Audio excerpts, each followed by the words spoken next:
Okay, magandang araw ulit sa ating lahat, no?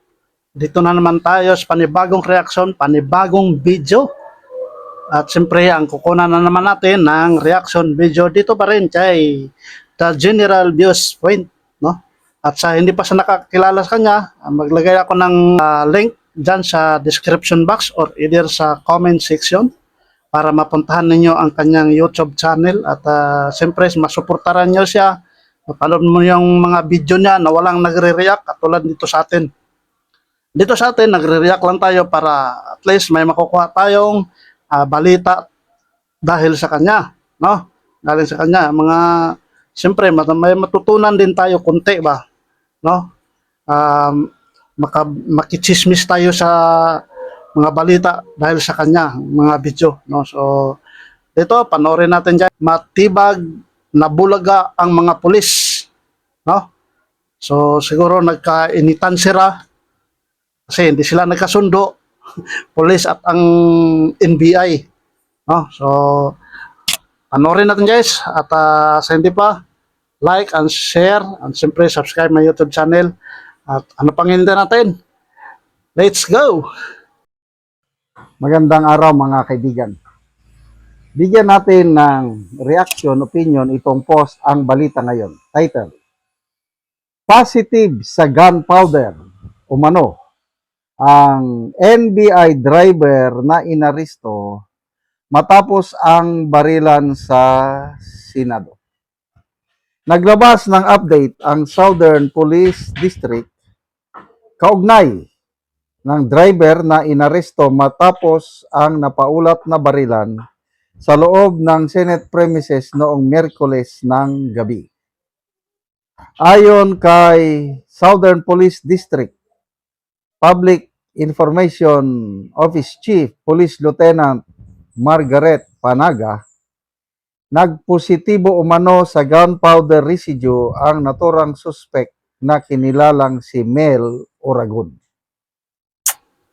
Sabi ng spokesperson ng SPD, base sa result, positibo sa presence ng gunpowder yung alleged NBI driver. Yon, positibo sa gunpowder ang NBI driver na sinasabi nila, no? So yan talaga, hindi sila nagkakasundo yung pulis at saka NBI at kung sino ba talagang unang nagpaputok. Gayunman, ilang araw bago lumabas ang gunpowder test result, sinabi mismo ni NBI Director Melvin Matibag na hindi umano opisyal na empleyado ng NBI si Oragon, kundi isang volunteer lamang na nagsisilbing driver ng grupo ng mga operatiba. Sabi ni Matibag, binalidate po namin ang aming records ng aming mga ahente at mga employees. Siya po ay hindi opisyal na NBI. Galing, ano? Pinaka-the best talaga itong NBI director natin. Ipinaliwanag din ni Matibag na pinahawak lamang umano ng baril ang driver at wala itong actual na access dito. Hindi lalong nasira ang script. Volunteer lang, civilian, pahawakan mo ng baril. Nandyan ka sa isang tensyonadong lugar. Lalong nasira ang kanilang, basta ako, opinion ko lang ito, wala na akong katiwa-tiwala dito sa NBI director. Pabago-bago ang kanyang statement. Matatandaan ng sumiklab ang kaguluhan sa Senado kaugnay habang naka-lockdown ang lugar at nasa ilalim na ng protective custody si Senator Bato de la Rosa kaugnay ng ICC arrest warrant issue. Batay sa paunang investigasyon, ilang putok umano ng baril ang pinaputok sa loob ng GSI's compound bandang alas 7:50 ng gabi na nagdulot ng tensyon at panik sa mga nasa loob ng Senate complex. Naaresto si Oragon at isinilalim sa inquest proceedings dahil sa umano'y paglabag sa Republic Act 10591 o Comprehensive Firearms and Ammunition Law, alarm and scandal, direct assault, trespass to property, at paglabag sa Senate security grounds. Ayun. So,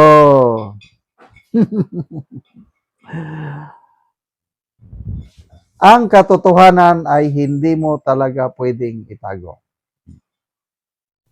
So, noong una, sinabi na walang mga NBI doon. O ngayon, nahuli ng pulis, meron. NBI, driver. Ngayon, ang palusot, volunteer lang siya. Bakit? Kung volunteer lang siya, civilian, bakit pinahawak ng baril? Oh, pinahawak. Ngayon, inaamin ng NBI director, hindi nga siya official na NBI agent, volunteer, bakit pinahawak ng baril? Kaya, lalo silang nabubuking itong mga script nila. Kaya tama, may nabasa akong post, nagre-reklamo si Senator Amy, na bakit ang sinuspende ng ombudsman ay si General Aplas ka lamang, hindi niya sinuspende si NBI Director Matibag na paiba-iba ang statement. Grabe. Bilib din ako dito kay NBI Director, the best director Kapal. ng NBI so far. Kapal kasi Talagang kapal. wala nang tatalo dito kay Director Matibag sa galing. Galing saan? Depende na kayo sa inyo kung saan siya magaling. Basta to Makapal kasi ang mukha. Napakagaling na director nito. Ang galing mag-aresto yung mga tauhan niya. Napakagaling sa habulan yung mga tauhan niya. Napakagaling sa pagpapaliwanag sa media. Napakagaling sa ang dami niyang So, ang NBI ngayon, ang daming pumupuri. I don't know anong klaseng papuri. Ang daming nagsasalita na sa NBI. At salamat sa in-appoint. Siyempre. Sino bang nag-appoint sa kanya? So, sabi ng appointing authority niya, wala akong utos sa NBI. Nahuliin si Bato. Di ba yun ang sabi ng presidente? Kung wala, sinong nag-utos Sa sa Mr. NBI? M. Oh. Si Paiba-iba Mr. R ng- para, si Mr. R. Ang presidente, hindi niya inutusan ng NBI na huliin si Bato. Ang NBI, pumasok sa Senado at inaresto si Bato. Ang NBI, nandun armado, nagkaputukan, tapos walang utos ang presidente. O sinong nag-utos sa mga NBI na armado nandun? Mabuti na lang at kalmado lang ang Senate Sergeant at Arms.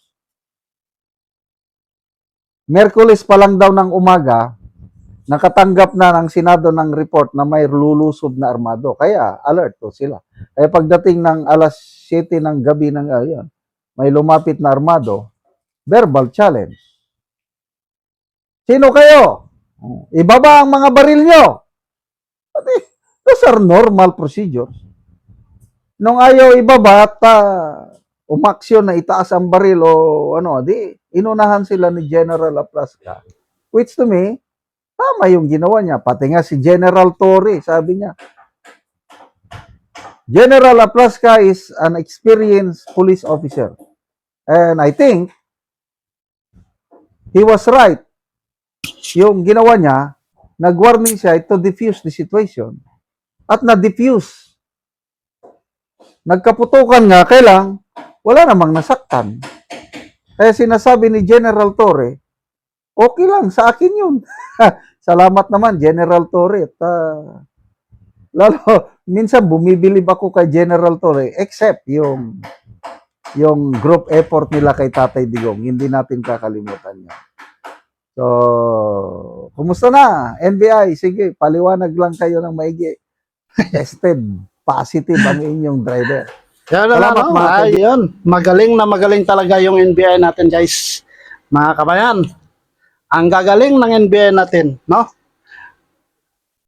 Civilian, driver, pinahawak ng baril. Oh. Parang Trillanes. siyang nagdala ng ano, warrant of arrest. O, di ba? Ang gagaling talaga nila. Matalino. Ang sabi nila, wala sila sa Senado, ang NBI. So, anong ginawa nila doon? At may mga baril sila. At siyempre, driver, civilian, volunteer, pinahawak ng baril. O, di ba? Yun ang sabi ni Matibag. O, ano ngayon? Ang galing talaga. Ang galing ni Matibag. Sinabihan pa sila ng amo nila, walang utos ako na hulihin si Bato. Yan lang. Tapos, yun. Pumunta sa Senado kasi hulihin si Bato. Ayun. Ang gagaling talaga ng NBI, guys. Mga kabayan, ang gagaling ng NBI. So, yan. Ayo, guys. Ano ang masasabi ninyo sa video natin na panood at sa NBI natin ngayon? Ano ang masasabi ninyo dyan? Comment down below. At naitsapwira na ang pulis. So, yan. Share and like. Siyempre, subscribe my YouTube channel.